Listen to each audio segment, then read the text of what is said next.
மதுரை மாநாட்டிற்கு செல்லும் பாஜக தொண்டர்களால் தூத்துக்குடி சென்னை தேசிய நெடுஞ்சாலையில் போக்குவரத்து பாதிக்கப்பட்டிருக்கிறது.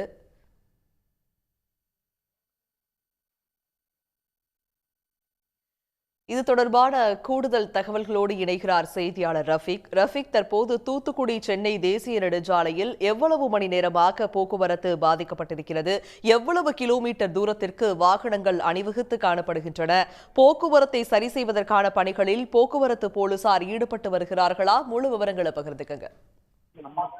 நிச்சயமாக இந்து முன்னணி அமைப்பின் சார்பாக மதுரையில் இன்று முருக பக்தர்கள் மாநாடு அறிவிக்கப்பட்டு தற்போது அந்த மாநாடு துவங்கி நடைபெற்றுக் கொண்டிருக்கின்றது.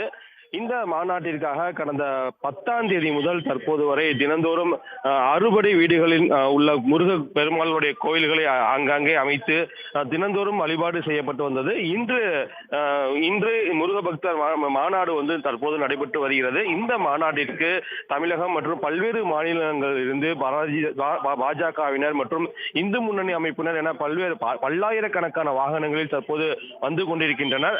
குறிப்பாக இந்த முருக பக்தர்கள் மாநாடு நடைபெறக்கூடிய என்பது மதுரை பாண்டி கோவில் அருகே தூத்துக்குடி சென்னை தேசிய நெடுஞ்சாலையில் பகுதியில் நடைபெற்று வருகிறது. இதனால் ஒரே நேரத்தில் பல்வேறு மாவட்டங்களில் இருந்து பல்லாயிரக்கணக்கான வாகனங்கள் அணிவகுத்து வருவதால் தற்போது போக்குவரத்து என்பது இங்கு மிகப்பெரிய ஒரு நெரிசல் ஏற்பட்டுள்ளது. தற்போது நாம் பார்த்துக் கொண்டிருப்பது மதுரை விமான நிலையத்திலிருந்து மதுரை மாநகருக்கு செல்லக்கூடிய சாலை.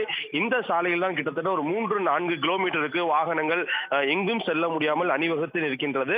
இதன் காரணமாக இந்த பகுதியில் பயணிக்கக்கூடிய வாகனங்களும் மிகப்பெரிய ஒரு சிரமத்திற்கு உள்ளாகின்றனர். போக்குவரத்து காவலர் அங்கங்கு பேரிகார்டுகள் அமைக்கப்பட்டு திருச்சி சென்னை செல்லக்கூடிய வாகனங்கள் மற்றும் சுற்றுலா பயணிகள் வரக்கூடிய வாகனங்களை வழிமறித்து மதுரை மாநகர் வழியாக வாகனத்தை திருப்பிவிடும் பணிகளும் ஈடுபட்டு கொண்டு இருக்கின்றன. இருந்த போதும் பல்லாயிரக்கணக்கான வாகனங்கள் ஒரே நேரத்தில் தற்போது இந்த முருக பக்தர் மாநாட்டுக்கு வருகை தந்து கொண்டிருப்பதால் அனைத்து வாகனங்களும் மதுரை தூத்துக்குடி செல்லக்கூடிய அந்த சென்னை தேசிய நெடுஞ்சாலையில் கிட்டத்தட்ட ஒரு 2-3 கிலோமீட்டருக்கு கிட்டத்தட்ட ஒரு மணி நேரத்திற்கு மேலாக வாகன நெரிசல் ஏற்பட்டு தற்போது மிகப்பெரிய ஒரு நெரிசல் ஏற்பட்டு காணப்படுகிறது.